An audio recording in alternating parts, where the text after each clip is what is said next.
मोहम्मद रिजवान के साथ में काफी ज्यादा बड़ी बेईमानी कर दी गई है ऑस्ट्रेलियन क्रिकेट बोर्ड की तरफ से। मतलब अगर आप लोगों में बताऊं तो मोहम्मद रिजवान के जो रिस्ट पे बॉल लग के गई थी वो बहुत बड़ा कंट्रोवर्शियल एक स्टेटमेंट हो गया है। और एक कंट्रोवर्शियल स्टेटमेंट इसलिए मैं कह रहा हूं क्योंकि एमसीजी का जो ग्राउंड है ना, वहां पे पाकिस्तान के लिए कभी भी जो डिसीजन है ना वो उनके फेवर में नहीं गई। आप लोग को ये पता होगा, कल अगर आप लोगों ने नहीं देखा होगा तो आप जाके वीडियो देख सकते हैं या फिर मेरे नीचे चल रहे वीडियो उसमें देखो कि जो बॉल है वो क्लियरली जो है यहाँ जो रिस्ट है उसके पास से गुजर रही है। अब एम्पायर का कहना है कि ये आउट है, थर्ड एम्पायर का रिजवान का कहना है कि नॉट आउट है। हालांकि जो रिजवान है ना वो प्रूफ भी दिखा रहे हैं कि देखो बॉल जो है कहाँ लग के गई है। लेकिन अगर आप कैमरे के एंगल में देखोगे तो कैमरे के एंगल में ऐसा दिख रहा है कि बॉल जो है वो ग्लव से टच होके गई है। मतलब ग्लव्स का जो ऊपरी वाला भाग होता है सबसे, उसके ऊपर टच होके थोड़ी सी गई है। तो ये जो डिसीजन था ये बहुत ज्यादा कंट्रोवर्शियल था और मैं आप लोगों से जानना चाहूंगा कि क्या सच में वो आउट था, क्योंकि जो डिसीजन है बहुत ज्यादा कंट्रोवर्शियल है। अगर अपना अपना ओपिनियन दूं ना तो पाकिस्तान के रिजवान जो है वो आउट नहीं थे। और ये इसलिए मैं अभी यहाँ पे कह रहा हूँ क्योंकि देखो ऐसी सेम चीजें इंडिया के साथ भी हो चुकी है, हमारे साथ भी ऐसी हो चुकी है चीजें WTC फाइनल में। जहाँ पे जो ये भाई जो आप कह सकते हैं गोरे एम्पायर जो होते हैं, जो ये भाई एम्पायर होते हैं आईसीसी के, जो इंग्लैंड में, ऑस्ट्रेलिया में, न्यूजीलैंड में यहाँ यहाँ ये लोग अंपायरिंग करते हैं। सच्ची कह रहा हूँ ये लोग बहुत ज्यादा कंट्रोवर्शियल स्टेटमेंट दे देते हैं अंपायर के मतलब डिसीजन में। जैसे कि अगर आप लोगों को याद होगा WTC फाइनल में तो भारत के खिलाफ भी सेम ऐसे ही एक कंट्रोवर्शियल आउट शुभमन गिल को दे दिया गया था, जहाँ पे वो क्लियरली नॉट आउट थे लेकिन बाद में दिखाया जाता है कि वो आउट है। और सेम चीजें यहाँ पे ऑस्ट्रेलिया में भी की जाती है जो वहां की टीमों को फेवर करती है। लेकिन हम एशियन कंट्रीज में ऐसा नहीं होता है। हम एशियन कंट्रीज में मतलब हम लोग ज्यादा प्रायोरिटीज जो है वो बाहर की टीमों को देते हैं, जैसे इंग्लैंड को, ऑस्ट्रेलिया, न्यूजीलैंड, साउथ अफ्रीका, सेना टीम को हम लोग काफी ज्यादा प्रायोरिटीज देते हैं। लेकिन वहां के जो एम्पायर्स है, अब देखो सारे एम्पायर तो आईसीसी के ही रहते हैं ना, ये चीज आप लोगों को भी पता होगा। लेकिन ये भेदभाव मुझे नजर आया है, अगर आप लोगों को नजर आया है नहीं आया है आप लोग अपना ओपिनियन डाल सकते हो कमेंट में। लेकिन ये चीज मुझे नजर आया है कि कोई भी एशियन टीम अगर ये फॉरनर टीम से खेलती है ना तो डिसीजन हमारे अगेंस्ट जाती है, ना कि हमारे फेवर में।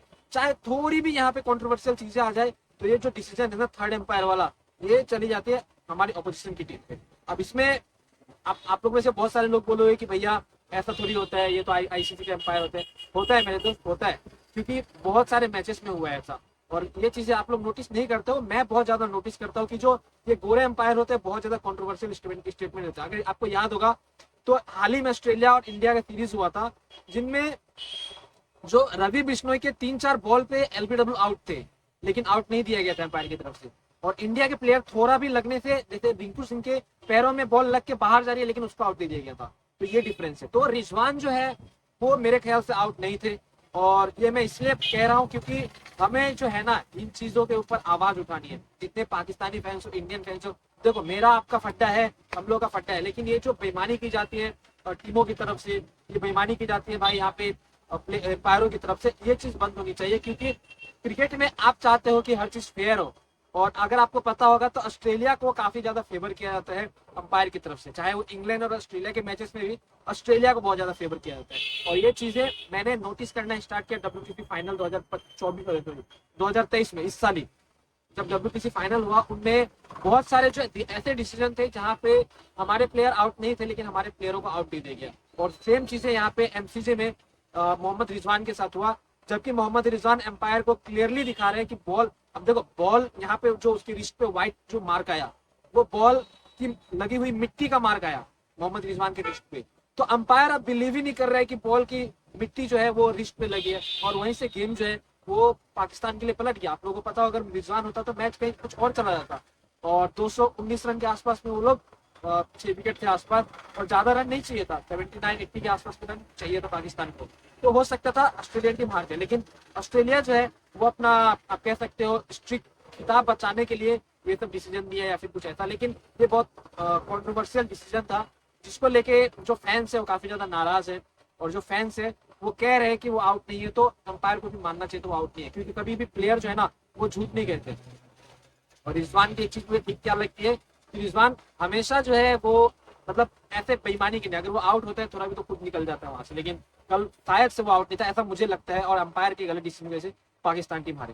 बाकी यहाँ पे देखो आपका क्या सोचना है इसके नीचे कमेंट सेक्शन में लिख सकते हो। और आप लोग चाहते हो मतलब कि अंपायर जो है आईसीसी का वो फेयर डिसीजन थे, चाहे वो इंडिया हो, पाकिस्तान हो, बांग्लादेश हो, अफगानिस्तान हो, हमारे एशियन कंट्री के लिए मैं कह रहा हूँ। क्योंकि एक्चुअली ये गोरे हम पे हमेशा से ये जो झूठी वाली चीजें है वो करते आए हैं और अभी भी कर रहे हैं आईसीसी में। भले क्रिकेट के नाम पे मतलब बहुत सारी चीजें हैं, लेकिन अभी भी जो है हमारा फायदा उठाएगा। तो अगर आप मेरे बात से सहमत हो तो वीडियो को शेयर कर सकते हो, नीचे में कमेंट में अपना अपना ओपिनियन डाल सकते हो। और वैसे भी पाकिस्तान टीम के लिए भाई ये एमसीजी ग्राउंड जो है ना, एक भाई हॉरर मूवी से कम नहीं है।